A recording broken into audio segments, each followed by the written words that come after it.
नमस्कार प्यारे दोस्तों, मैं हिंदी व्याख्याता कविता शिवराण एक और वीडियो लेकर आपके सामने हाजिर हूँ।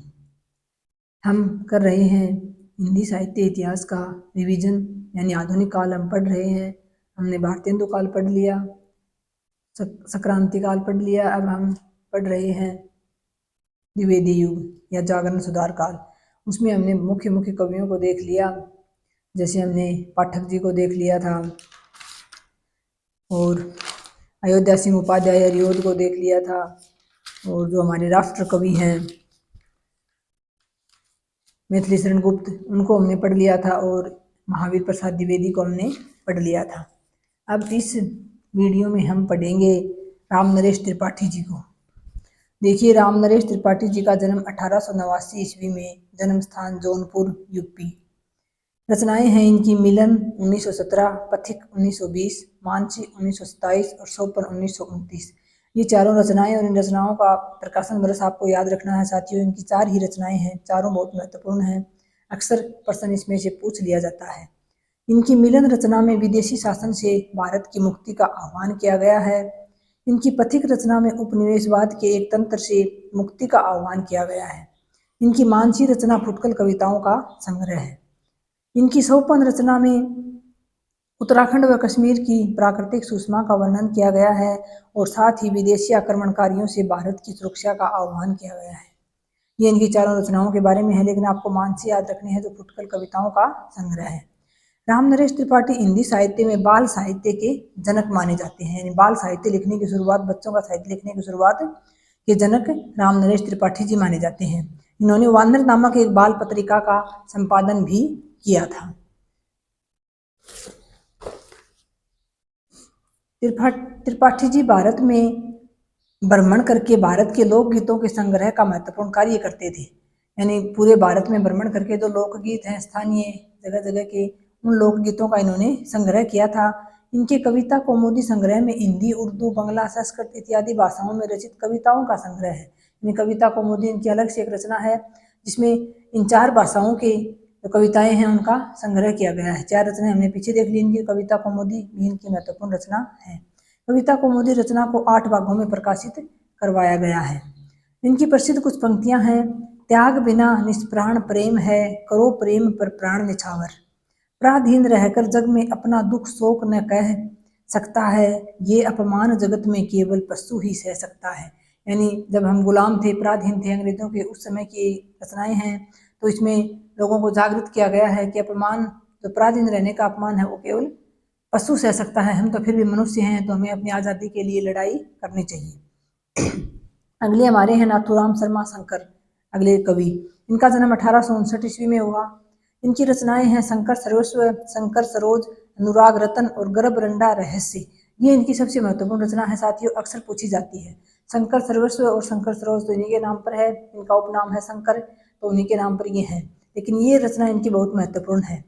नाथूराम शर्मा को शंकर, भारतेंदु, प्रज्ञेंदु, कविता कामिनी, कांत, साहित्य सुधाकर इत्यादि उपनामों से भी जाना जाता है। इनका मूल नाम तो नाथूराम शर्मा हो गया, इनका उपनाम शंकर, भारतेंदु, प्रज्ञेंदु, कविता कामिनी, कांत और साहित्य सुधाकर, ये इनके उपनाम हैं नाथूराम जी की। इनकी गर्भ रंडा रहस्य प्रबंधात्मक श्रेणी की हास्य व्यंग्यात्मक रचना है। इस रचना में इन्होंने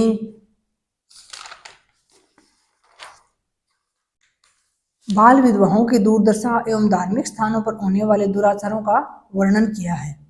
फिर अगले हैं गया प्रसाद शुक्ल स्नेही, जन्म 1883 ईस्वी। इनकी रचनाएं हैं कर्षक, क्रंदन, राष्ट्रीय वीणा, त्रिशूल तरंग, प्रेम पच्चीसी, कुसुमांजलि, करुणा कादम्बिनी और संजीवनी। ये इनकी रचनाएं हैं। इन्होंने स्नेही व त्रिशूल उपनामों से लेखन किया। गया प्रसाद शुक्ल इनका नाम था, स्नेही इनका उपनाम था, और त्रिशूल भी उपनामों से इन्होंने तो काव्य लेखन का कार्य किया। इनकी श्रृंगार रस से संबंधित रचनाएं स्नेही उपनाम से व राष्ट्रभक्ति से संबंधित रचनाएं त्रिशूल उपनाम से लिखी हैं। इनके द्वारा सुकवि की नामक पत्रिका का संपादन भी किया गया था। गया प्रसाद शुक्ल स्नेही ने एक पत्रिका का संपादन किया था जिसका नाम सुकवि था। फिर अगले हैं जगन्नाथ दास रत्नाकर। इनका जन्म 1866 ईस्वी में हुआ। इनकी रचनाएं हैं इंडोला, गंगा अवतरण, उद्धव शतक, हरिश्चंद्र, श्रृंगार लहरी और कालकाशी। उद्धव शतक जो है वो इनकी सबसे महत्वपूर्ण रचना मानी जाती है।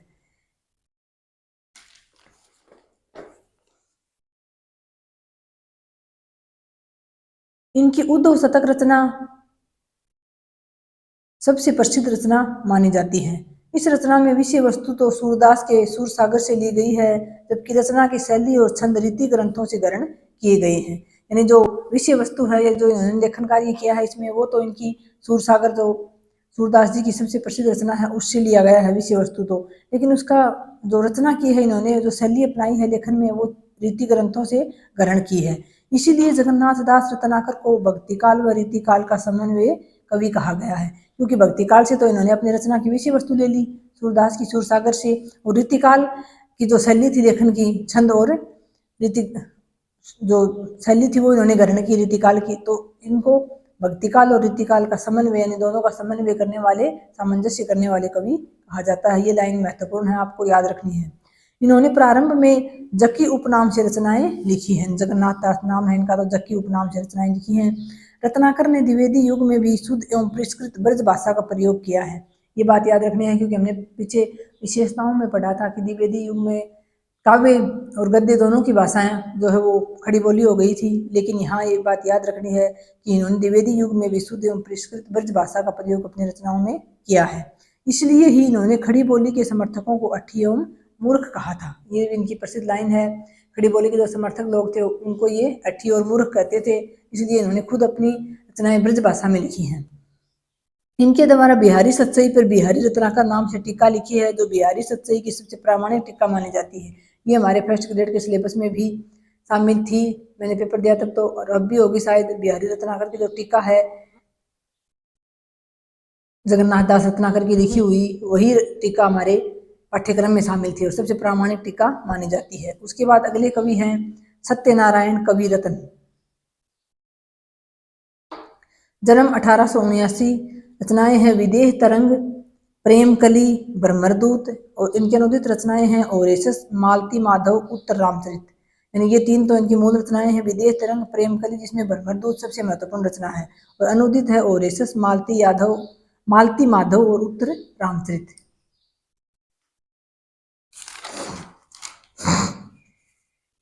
ये कैसे ही जानकारी लिख रखी है ऊपर की। भवभूति जो है वो करुण रस को एकमात्र रस मानते थे, और पंत जो हमारे छायावादी कवि हैं पंत, वो भी इसके समर्थक थे। इनकी ओरेसस रचना लॉर्ड मैकाले की रचनाओं का हिंदी अनुवाद है। यानी अंग्रेजी लेखक थे लॉर्ड मैकाले, उनकी रचनाओं का इन्होंने हिंदी अनुवाद किया था। इनकी मालती माधव और उत्तर रामचरित रचना में भवभूति की रचनाओं का हिंदी अनुवाद किया गया है। सत्यनारायण कवि रत्न ने जगन्नाथ दास रत्नाकर की तरह ब्रज भाषा में सुंदर प्रयोग किया है। सत्यनारायण कवि रत्न जो है वो भी ब्रज भाषा का प्रयोग करने वाले हैं, और एक जगन्नाथ दास रत्नाकर। प्रश्न कई बार कभी ऐसा आ जाए कि द्विवेदी युग के दो ऐसे कौन से कवि थे जो ब्रज भाषा का प्रयोग करते थे, तो आपको याद रखना है सत्यनारायण कवि रत्न और जगन्नाथ दास रत्नाकर। इसी कारण इनको ब्रज कोकिल के नाम से भी जाना जाता है। यानी सत्यनारायण कवि रत्न का उपनाम हो गया ब्रज कोकिल।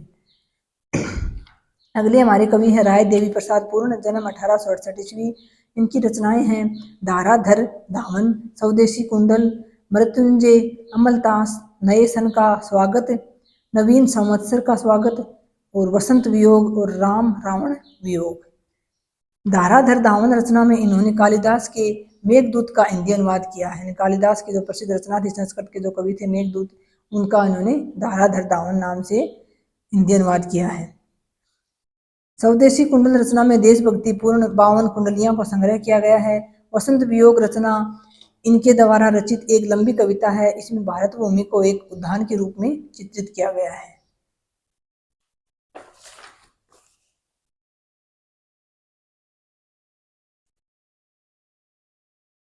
इनकी समस्त रचनाओं का संग्रह पूर्ण संग्रह नाम से किया गया है।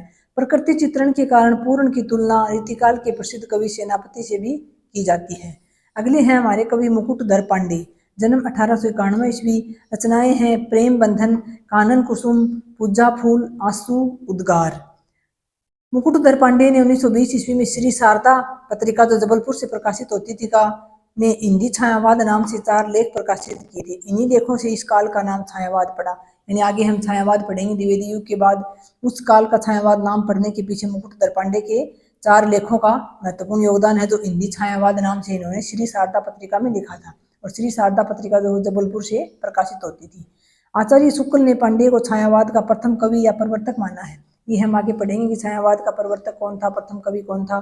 तो अगर बात हमारे प्रिय आचार्य शुक्ल जी की आ जाए तो उन्होंने पांडे को ही छायावाद का प्रथम कवि या प्रवर्तक माना था। इनकी रचनाओं में छायावादी प्रवृत्ति की झलक देखने को मिलती है। द्विवेदी युग के कवि हैं, लेकिन इनकी रचनाओं में छायावादी प्रवृत्ति की झलक देखने को मिल गई थी। ऐसी बात नहीं होती है साथियों कि अचानक से ही द्विवेदी युग से अचानक से छायावाद आ गया। धीरे धीरे ही लेखन की जो प्रवृत्तियां होती हैं, लेखन की जो शैली होती है, उसमें परिवर्तन होता है धीरे धीरे होके। उसके बाद अगले काल का उसको नाम दिया जाता है। अब अगले हैं हमारे लाला भगवान दीन, जन्म 1866 ईस्वी। इनकी रचनाएं हैं वीर बालक, वीर छत्राणी, वीर पंचरत्न और नवीन बीन। इन्होंने दीन उपनाम से लेखन कार्य किया था, यानी दीन लाला भगवान दीन जो इनका उपनाम है, इससे इन्होंने लेखन कार्य किया था।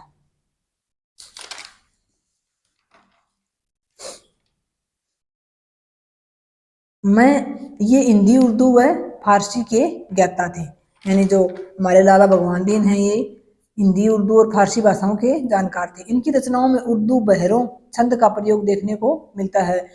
हिंदी में जैसे छंद कहते हैं, उर्दू में उसे बहरा कहते हैं। तो उर्दू बहरों का प्रयोग इनकी रचनाओं में देखने को मिलता है, क्योंकि उर्दू रचना के ये जानकार थे।